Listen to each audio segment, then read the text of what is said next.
Welcome to Screen Crush, I'm Ryan Airy. Alright, let's talk about that weird, cryptic nightmare scene from the ending of Zack Snyder's Justice League. This is set in what's nicknamed the Knightmare future, so named because we first saw it during the Dark Knight's Nightmare in Batman vs. Superman. So I'm going to quickly recap that sequence, so skip to this time code if you don't want a refresher. Now, if you'll remember, in that sequence, Bruce walks through a post-apocalyptic hellscape where an Omega symbol was burned into the ground. This is the symbol of Darkseid, the DC big bad who we finally saw in Snyder's Justice League. This sequence also saw Earth being overrun with Darkseid's minions, the Parademons, so we infer that this was some possible dystopian future where Darkseid conquered the Earth. And of course, in that possible future, Superman is evil, has his own armed guards, and kills Batman. When Bruce wakes up, he sees Barry Allen, from the future, telling him that he was right about Superman and Lois is the key. This gets him all fired up to drag around tires and fight Superman. Now, I know I'm just recapping a 5-year-old movie, but this is all very important to remember.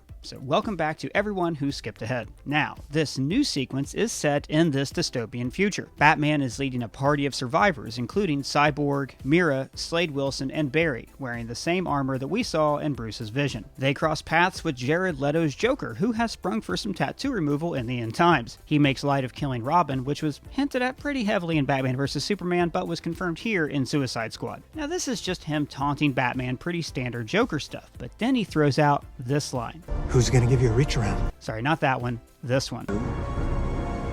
Need me to help you undo this world you created by letting her die. That's actually the key line in this sequence that directly sets up Justice League Parts 2 and 3. And thanks to leaked storyboards drawn by comics legend Jim Lee, we actually know the broad strokes of what Zack Snyder planned for those movies. So, potential spoilers for 2 movies that will never be made. Fairy dust. Now, I do have to say that these storyboards were never confirmed, but Warner Brothers scrubbed them off the internet pretty fast, basically meaning they were real. Delete. Justice League 2 started off with the League doing pretty well. They're united as a team. Aquaman conquers the remaining kingdoms, Wonder Woman finds the way back to Themyscira and becomes queen, Cyborg is like a god of the internet, Guy in the chair. and Barry's dad is out of jail thanks to Bruce Wayne's lawyers. But Lex Luthor has gathered together the Legion of Doom. That's the Justice League of villains. This includes villains who would have been introduced in the hero's solo films, like Captain Cold and the Riddler, but also Ocean Master, Black Manta, and Dr. Poison, who's used her mastery of chemicals to keep herself alive since World War I. So, Luthor is searching for the anti-life equation. As explained in Justice League, this is basically an all-powerful math problem that would make Darkseid God, like the Infinity Gauntlet, but with math. So, Bruce and Lois Lane are looking for Luthor, and Bruce tracks the Riddler down to a remote cabin where he tells him that he has solved the anti-life equation, and then he kills himself. This causes all sorts of internal problems with Bruce. He's wondering if he could have done more to save the Riddler's life, and all of these feelings do come back to haunt him later. Elsewhere, Lex gets the mother boxes, activates the anti-life equation, and then Darkseid appears in a boom tube. And he's all like, "Hey bro, you find my anti-life equation?" Alright, now this is the important part. Superman goes off to fight Darkseid, leaving Lois and Bruce alone. And then Lois tells Bruce, they get in an argument, and she says, "You're not the father." So remember that Lois-y pregnancy test that we randomly saw in Lois's drawer? That's because she is pregnant, because while Superman was dead, she and Bruce had a thing. So, Mr. Wayne, ready to sweep me off my feet? So, they get in a big argument, Bruce leaves her all alone. Then back to the Darkseid fight, Luthor tells Darkseid that if he kills Lois Lane, then it'll be the key to breaking Superman's will. Darkseid kills Lois with his Omega beams, breaking Superman's spirit so he can now be filled with the anti-life equation. And we actually see some of this happen in the Snyder Cut. At the moment Superman is resurrected, Cyborg is flooded with data, calculating this apocalyptic future where we see Lois's corpse. And this is why Flash originally warned Bruce, It's Lois! Lois Lane! She's the key! Afterwards, Superman is so sad that Darkseid can take him over with the anti-life equation, and he becomes evil Superman.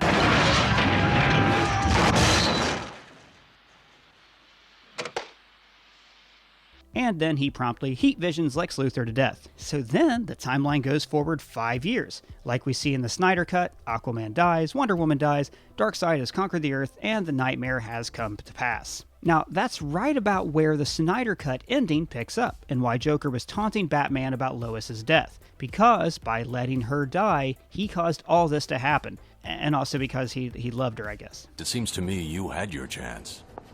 Justice League 3 would have featured this ragtag band of misfits attempting to save the world by using a cosmic treadmill to send Flash into the past. His mission? To warn Bruce about what was going to happen. So, brief sidebar, it's weird how much of this sounds like Endgame. I don't know which movie was in development first, someone copied someone else, or if this is just all coincidence. It's just weird. So anyways, there's some hijinks to get this plan to work. They steal a mother box from the palace, and they're aided by Deadshot, who's played by Will Smith. That's pretty cool, ties into Suicide Squad. Now, as we saw in Batman vs. Superman, they've already succeeded in sending Flash into the past to warn Bruce once. That's when he told Bruce that he was right about Superman being evil and Lois is the key. But that warning didn't work. Bruce didn't understand the message, and all of this apocalyptic stuff came to pass. So here's the thing. They can only do this time travel thing once a year, when the Earth is in the exact same spot. That way, Barry will always materialize in the same spot in the Batcave, not inside a mountain or in space.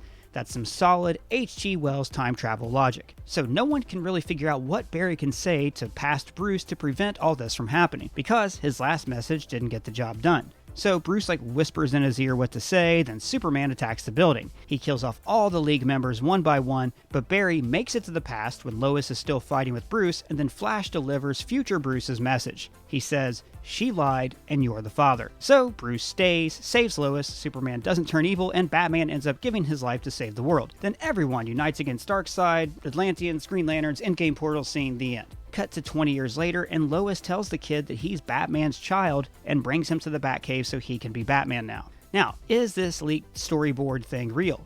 I mean, it looked pretty real before because it was drawn by Jim Lee, and then Warner Brothers scrubbed it from the internet like Adobe Flash Player. But the Snyder Cut included elements from this story, the Lois pregnancy subplot, dead Aquaman and Wonder Woman, and this whole final sequence. Now, Joker does seem like a late addition, which would explain why this scene was compiled in recent reshoots. Why go through the trouble to film a tease for a movie that will never be made? Unless, maybe, they're going to resurrect Zack Snyder's DCEU plans and make a proper sequel to the Snyder Cut. Maybe in animation, maybe in comics, who knows? Would you like to see that happen? Let me know in the comments below or at me on Twitter. And if it's your first time here, please subscribe. For Screen Crush, I'm Ryan Airy.